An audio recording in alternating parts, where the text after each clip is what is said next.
सभी को नमस्कार। ऑनलाइन क्लासेस में आप सभी का स्वागत करते हैं। आज हम हिंदी विषय के प्रश्न कोड जो है 302 12वीं कक्षा के लिए प्रश्न पत्र को लेकर के उपस्थित हैं। किस प्रकार का प्रश्न पत्र जो है आपसे पूछा जाएगा, किस प्रकार के प्रश्न जो हैं आपसे आपके सिलेबस से लिए गए हैं और कितने अंक के कौन से प्रश्न जो है निर्धारित हैं। खंड अ और ब, दो खंड आपसे पूछे जाएंगे। दो खंडों से प्रश्न पत्र को जो है विभाजित किया गया है। तो यहाँ पे देखते हैं 3 घंटे आपका समय, अधिकतम अंक जो है 80। इससे पहले हम इंग्लिश का प्रश्न पत्र प्रारूप पढ़ चुके हैं। 2023-24 में किस प्रकार के प्रश्न पत्र जो हैं आपसे पूछे जा रहे हैं। हिंदी विषय को आज लेकर के ये वीडियो बनाई जा रही है, उसके बाद अन्य विषयों पर ध्यान दिया जाएगा। तो देखिए, खंड अ और ब से वर्णनात्मक जो खंड अ है वहाँ से वस्तुपरक तथा खंड ब में वर्णनात्मक प्रश्न जो हैं पूछे जाएंगे। 40 + 40 40 + 40 यानी फर्स्ट जो पार्ट होगा, जो भाग होगा, खंड होगा, उसमें ऑप्शन टाइप 40 अंक के प्रश्न पूछे जाएंगे और ख से भी 40 प्रश्न पूछे जाएंगे खंड ब से। तो वर्णनात्मक प्रश्न वहाँ पे हैं। तो सबसे पहले देखिए, खंड अ वस्तुपरक प्रश्न है और प्रश्नों में जो है सबसे पहले आपको अपठित गद्यांश दिया जाएगा जो 10 अंक का होगा। उसको आपने सावधानी से पढ़ लेना है और एक एक अंक के नीचे जो है क्वेश्चन आंसर आपके होंगे। नीचे आप देख सकते हैं ऑप्शंस दिए हुए हैं, विकल्प के साथ आपको जो है आंसर देना है। इसमें एक बात ध्यान रखना है कि गद्यांश में जो है कथन सही है या नहीं है, या दोनों सही हैं, इस प्रकार के प्रश्न अवश्य पूछे जाएंगे। आपने सावधानीपूर्वक इनका अभ्यास कर लेना है। किसी वीडियो के माध्यम से हम भी आपको गद्यांश पढ़ा करके और सिखाएंगे। देखिए, गद्यांश से संबंधित आपने पहला गद्यांश पढ़ा 10 अंक का होगा और उसके बाद दूसरा पद्यांश होगा जो कविता से होगा, काव्यखंड से, और 5 अंक का होगा, यह भी अपठित ही होगा। यानी 5 अंक का आपको यहाँ पे प्रश्न इस प्रकार से दिए जाएंगे कि कोई भी पद्यांश काव्यांश लिया जाएगा, उससे विकल्पीय बहुविकल्पीय जो है प्रश्न पूछे जाएंगे। यहाँ पर आप देख सकते हैं कि ऑप्शन टाइप क्वेश्चंस आपसे पूछे गए हैं और 5 अंक का यह भाग आपका होगा। नेक्स्ट है, इसमें भी देखना कथन सही है, सही और 1 और 2 दोनों सही हैं, दूसरा और चौथा सही है, ऐसे प्रश्न जरूर पूछे जाते हैं। कॉलम मिलान के भी विकल्प चुनकर प्रश्न पत्र में आपसे क्वेश्चंस पूछे जा सकते हैं। और कॉलम मिलाना जो है इस प्रकार से होगा कि जैसे पहला जो कॉलम दिया हुआ है उसका मिलान आपने दूसरे से करना है और दूसरा का कौन सा पार्ट इसका सही होगा वो आपने निकालना है। तो नीचे ऑप्शंस जो दिए हुए हैं, पहले का जैसे तीसरा है, दूसरे का पहला है, तीसरे का दूसरा आंसर है। यहाँ पर अगर आप ठीक है तो ये आंसर देंगे, अगर विकल्प दूसरा ठीक है तो दूसरा आंसर देंगे। इस प्रकार से आपने कॉलम को मिलान करना होता है, ये आपने सावधानीपूर्वक करना है। उसके बाद देखिए, अभिव्यक्ति और माध्यम पुस्तक पर आधारित 5 प्रश्न यहाँ पे पूछे जाएंगे। ये भी ऑप्शंस में ही दिए जाएंगे।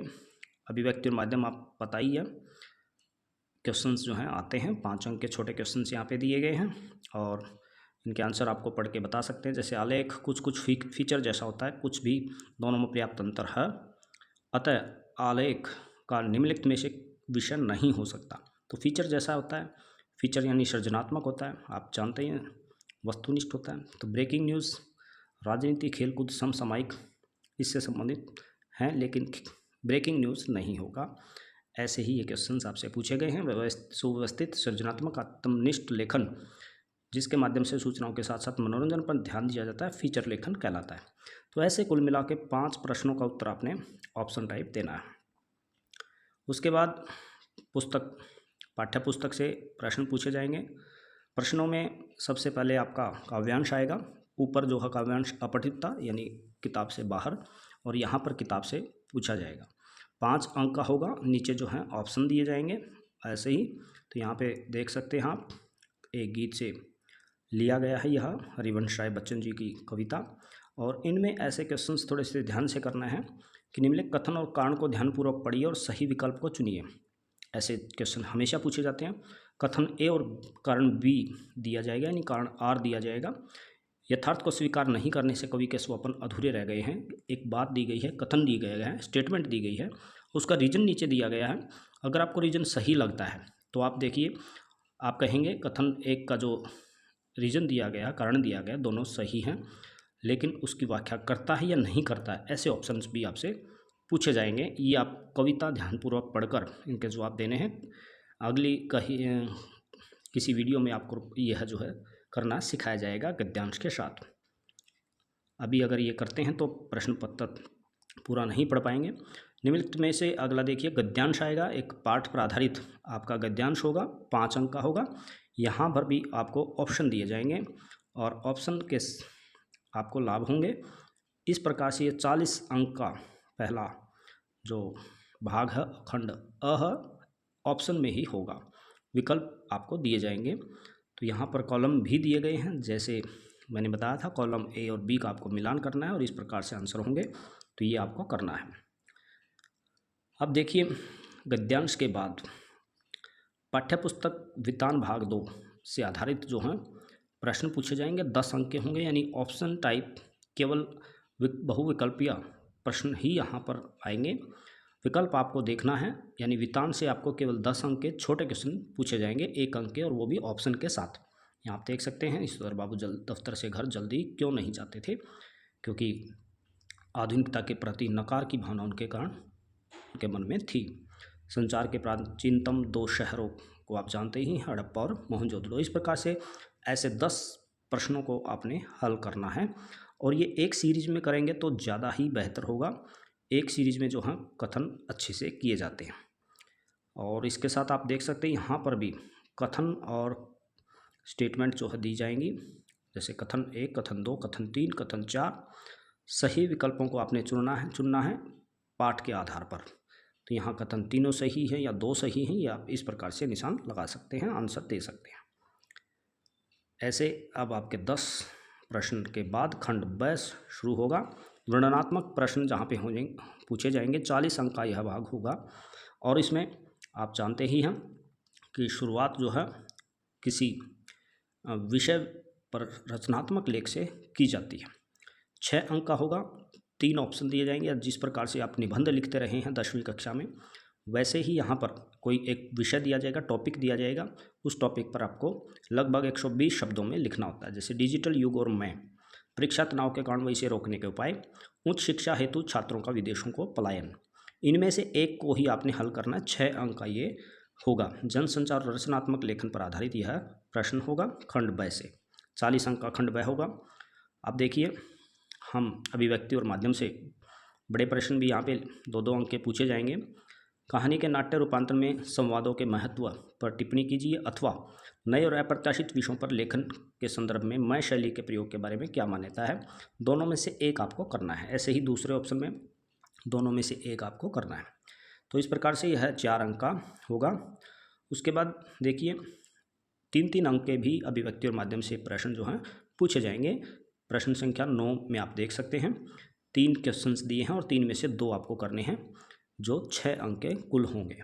पाठ्यपुस्तक पर आधारित अब बात करते हैं तो 20 अंक से यहाँ पर प्रश्न पूछे जाएंगे। ऐसे ही आपको 3 में से 2 प्रश्नों को हल करना होगा। 60 शब्दों में यहाँ पे 3-3 अंक के प्रश्न पूछे गए हैं कविता खंड से, काव्य खंड से।